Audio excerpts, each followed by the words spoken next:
வணக்கம் நண்பர்களே. உங்க உடம்பு ஒரு என்ஜினா? அதுக்கு பெட்ரோல் எது தெரியுமா? காசு இல்ல, மாத்திரை இல்ல. ஆனா இரவுல குடிச்சா 100 குதிரைத்திறன் போல சக்தி தரக்கூடிய ஒரு சின்ன மசாலா பொருள் தாங்க. அது என்னன்னு தெரிஞ்சுக்கணுமா? இந்த வீடியோவை ஸ்கிப் பண்ணாம பாருங்க. நம்ம பார்க்கக்கூடிய ஒரு பொருள் கிராம்பு தாங்க. நம்ம ஊர்ல கிராம்பு, லவங்கம், ஜீரகம் இது எல்லாமே மசாலான்னு நம்ம நினைச்சுக்கிட்டு இருக்கோம். அது மசாலா தான். ஆனா அது நம்ம உடலுக்கு மிகவும் ஆரோக்கியத்தை கொடுக்கக்கூடிய பொருட்கள். அதுல ஒண்ணுதான் கிராம்பு. கிராம்பு என்ன பண்ணுதுன்னா நரம்புகளுக்கு டானிக்கா செயல்படுது. கிராம்பு ரத்த ஓட்டத்தை வேகப்படுத்தக்கூடிய மருந்தா இருக்குது. முக்கியமா கிராம்பு ஆண் பெண் இருவருக்குமே சக்தி தரக்கூடிய இயற்கை சக்திங்க. நம்ம 100 குதிரைத்திறன் ஏன் சொல்றோம்னா கிராம்புல இருக்கக்கூடிய முக்கிய சத்துக்கள் eugenol, anti accident, anti inflammatory compound இது எல்லாம் சேர்ந்து தான் என்ன பண்ணுனா நரம்புகளை வேகமாகவே தூண்டுகிறது. ரத்த நாளங்களை விரிவடைய வைக்குது. உடம்புல தளர்ச்சியெல்லாம் நீக்கிட்டு உங்களுக்கு ஒரு உற்சாகமான ஆற்றலை கொடுக்குது. ஸோ ஆற்றல் உற்பத்தி செய்யக்கூடிய மைட்ரோகாண்ட்ரியா சக்திகளை அதிகரிக்கக்கூடியது தான் இந்த கிராம்பு. அதனால தான் இது நம்ம 100 ஹார்ஸ் பவர்னு சொல்றோம். ஸோ இவ்வளவு நன்மைகளை கொண்ட இந்த கிராம்பை கண்டிப்பாக பயன்படுத்தணும். பயன்பெற்று எல்லாருமே ஆரோக்கியமான ஒரு இயற்கையான ஒரு லைஃபுக்கு போகணும். ஸோ அடுத்து இதனுடைய ஒவ்வொரு நன்மைகளையும் பார்த்துடலாம். கிராம்போட ஒவ்வொரு நன்மைகள்ல முதலாவது பார்க்க போது நரம்புகளை பலப்படுத்துறதுக்கும் நரம்புகளை ஸ்ட்ரென்த்தா வச்சுக்கிறதுக்கும் கிராம்பு பயன்படுது.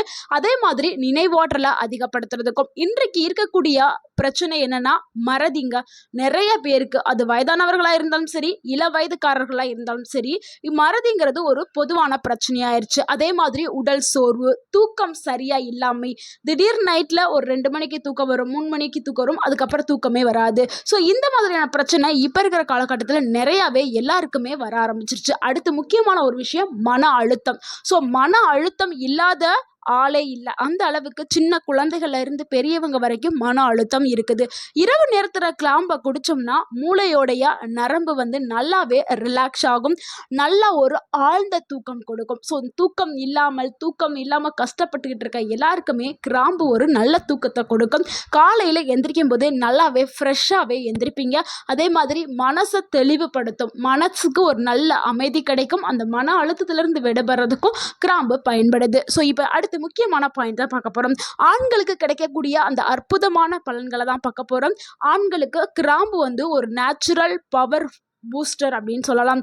இது ரத்த ஓட்டத்தை சரியாக்கும், சோர்வை குறைக்கும், உடல் பலத்தை அதிகரிக்கும். முக்கியமா வயிறு, முதுகு, கால்களில் நல்லாவே ஒரு சக்தியை கொடுக்கும். இரவுல அந்த ஏற்படக்கூடிய டயர்ட்னஸ், தளர்ச்சி, சோர்வு இது எல்லாத்தையுமே குறைக்கும். முக்கியமாக இது ஒரு வயகரா கிடையாது. இது இயற்கையான ஒரு பொருள். இது உடம்பை உள்ளிருந்து சரி பண்ணக்கூடியது. அடுத்து பெண்களுக்கு கிடைக்கக்கூடிய பலன்களை பார்க்கலாம். இந்த கிராம்பு பெண்களுக்கு பெரிதும் உதவியா இருக்குது. இது ஹார்மோன்களை சமநிலைப்படுத்துறதுக்கும் மாதவிடாய் டைம்ல வரக்கூடிய வலிகளை குறைக்கிறதுக்கும் உடல் சோர்வை குறைக்கிறதுக்கும் பயன்படுது. முக்கியமா இரும்பு சத்து உறிஞ்சுறதுல அதிகப்படுத்துறதுக்கு கிராம்பு பயன்படுது. முகத்திற்கு ஒரு வெளிச்சம், முகத்தை நல்லா க்ளோயிங் ஆக்குறதுக்கு, ஸ்கின்னை பளபளப்பாக்குறதுக்கு கிராம்பு பயன்படுது. நம்ம எல்லாரும் என்ன நினைச்சோம், செரிமானத்துக்கு மட்டும்தான் கிராம்பு. அதே மாதிரி பல்வலி ஏற்பட்டா அந்த பல்வலியை சரி பண்றதுக்கு கிராம்பு, இதை மட்டும்தான் நம்ம ஞாபகத்தில் வச்சிருப்போம். ஆனா அது பலவிதமான நன்மைகளை கொண்டது. முக்கியமா பெண்கள் ஆண்கள் 2 பேருக்குமே நல்ல ஒரு ஸ்டாமினா பவரை கொடுக்கறதுக்கும் டெஸ்டோஸ்டரோன் ஹார்மோனை பூஸ்ட் பண்றதுக்கு இந்த கிராம்பு பெரிதும் பயன்படுது. நம்ம இவ்வளவு நேரம் இதனுடைய நன்மைகளை பார்த்தோம். ஸோ இதுக்குள்ள என்னென்ன ஊட்டச்சத்துக்கள் இருக்கு இந்த மாதிரி பார்த்தோம். ஆனா இப்ப நம்ம இதை எப்படி குடிக்கணும், அந்த சரியான முறையை தெரிஞ்சாதானே நம்ம கரெக்டாக அதை சாப்பிட முடியும்.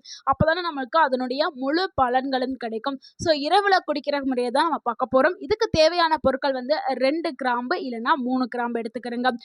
பெருசா இருந்தா 2 எடுத்துக்கிறோங்க, சின்னதா இருந்தா 3 எடுத்துக்கிறோங்க. அளவுங்கிறது ரொம்பவே முக்கியம். அதிகமா எடுக்காதீங்க.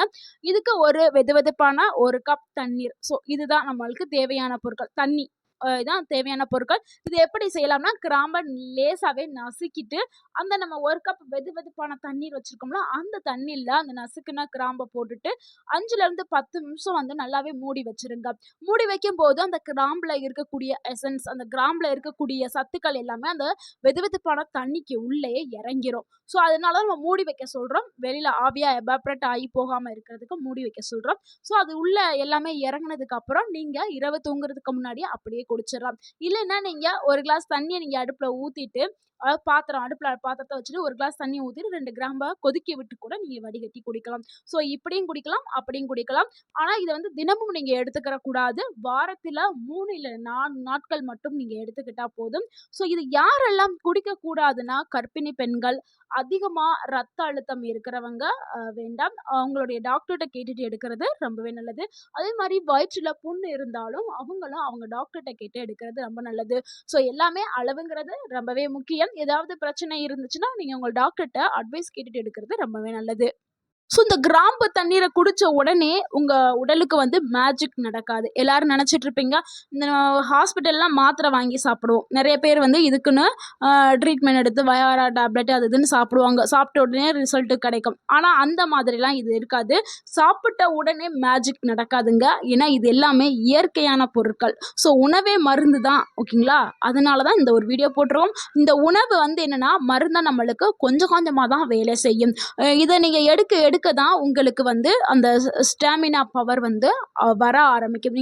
நம்ம வாரத்துக்கு 3லிருந்து 4 நாள் எடுக்க சொல்லியிருக்கோம். அப்படியே நீங்க தொடர்ந்து 7லிருந்து 14 நாட்கள். ஒரு வாரத்துக்கு 4 நாள், இன்னொரு வாரத்துக்கு 1 நாள் 8, அப்புறம் இன்னொரு நாளுத்துக்கு. ஸோ அந்த மாதிரி நீங்க தொடர்ந்து ஒரு 14 நாட்கள் எடுத்துட்டு வந்தீங்கன்னா, உங்க உடல் ரொம்பவே லைட்டா இருக்கும். நல்ல ஒரு ஆழ்ந்த தூக்கம் கிடைக்கும்.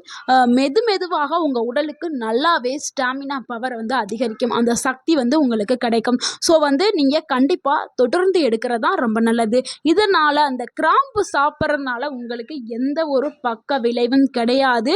இது வீட்டிலே கிடைக்கக்கூடியது இது. ஆனா நெறைய பேர் என்ன பண்றாங்க, இதுக்காக மருந்து மாத்திரைகள் சாப்பிட்றாங்க. ஸோ அந்த மருந்து மாத்திரை அப்போதைக்குன்னு தற்காலிகமாக ஒரு தீர்வை கொடுக்கும். ஆனா பின்னாடி பக்க விளைவுகளை ஏற்படுத்தும். ஸோ அதனால தான் சொல்றோம், நீங்க இயற்கையான உணவுகளை சாப்பிட்டு உங்களுடைய ஸ்டாமினா பவரை வந்து ஏத்திக்கிறீங்க. இதுக்காக வெளியில போய் நெறைய பேர் நிறைய மாத்திரையெல்லாம் விற்பாங்க. ஸோ அதெல்லாம் வாங்கி உண்ணாதீங்க. இந்த மாதிரியான இயற்கை பொருட்களை நீங்க சாப்பிட்டீங்கன்னா உங்களுக்கு ஆட்டோமேட்டிக்காவே இயற்கையாகவே ஸ்டாமினா பவர் வந்து அதிகரிக்கும். கிராம்பு மட்டும் இல்லைங்க, கிராம்பு கூடயே முருங்கை இலை பவுடர்லாம் டெய்லி உணவில் எடுத்துக்கலாம். ஸோ அது எல்லாமே நல்ல ஒரு ஸ்டாமினா பவரை கொடுக்கக்கூடியது. பூண்டு டெய்லி உணவில் சேர்த்துக்கலாம். வேர்க்கடலை இந்த மாதிரியான உணவுகளை நீங்கள் தேர்ந்தெடுத்து சாப்பிட்டீங்கன்னாவே உங்கள் உடலுக்கு நல்லாவே ஒரு ஸ்டாமினா பவர் கிடைக்க ஆரம்பிக்கும். உங்க உடலை எப்பொழுதுமே இளமையாகவும் ஆரோக்கியமாகவும் வச்சுக்கிறதுக்கு 3 டிப்ஸை மட்டும் ஃபாலோ பண்ணுங்க. அதாவது ஒரு நாளைக்கு தேவையான தண்ணீருங்க, 2.5 3 லிட்டர் தண்ணி எடுத்துக்கிறீங்க. அடுத்து உடற்பயிற்சி ரொம்பவே அவசியம். ஸோ 1/2 மணி நேரமாவது நடைப்பயிற்சி மேற்கொள்ளுங்கள். நடைப்பயிற்சி செய்ய முடியாதவங்க வீட்டில இருந்து செய்யக்கூடிய உடற்பயிற்சி ஏதாவது ஒன்று செய்யுங்க. இல்லைன்னா மூச்சு பயிற்சி, யோகா இந்த மாதிரி ஏதாவது ஒன்று செய்யுங்க. அடுத்து தூக்கம்ங்க. ஒரு நாளைக்கு 7லிருந்து 8 மணி நேரம் ரொம்பவே தூக்கம்ங்கிறது அவசியம். நல்லா தூங்கி எந்திரிக்கணும். பாதி நோய் தூக்கத்தினால தான் வரும். ஸோ அதனால தான் தூக்கம் ரொம்பவே முக்கியம். ஸோ இந்த 3 டிப்ஸையும் நீங்க ஃபாலோ பண்ணாவே எப்பவுமே நீங்க ரொம்பவும் யங்காவும் இளமையாகவும் ஆரோக்கியமாகவும் இருப்பீங்க. ஸோ முடிஞ்ச அளவுக்கு இந்த 3 டிப்ஸை ஃபாலோ பண்ணுங்க. நண்பர்களே, இந்த வீடியோ உங்களுக்கு பயனுள்ளதா இருந்திருந்தா இந்த வீடியோக்கு ஒரு லைக் பண்ணுங்க. இந்த வீடியோவை உங்களுடைய ஃப்ரெண்ட்ஸ் அண்ட் ஃபேமிலிக்கு ஷேர் பண்ணுங்க. மறக்காம நம்ம சேனலை சப்ஸ்கிரைப் பண்ணுங்க, சப்போர்ட் பண்ணுங்க, கமெண்ட் பண்ணுங்க. தேங்க்யூ ஃபார் வாட்சிங்.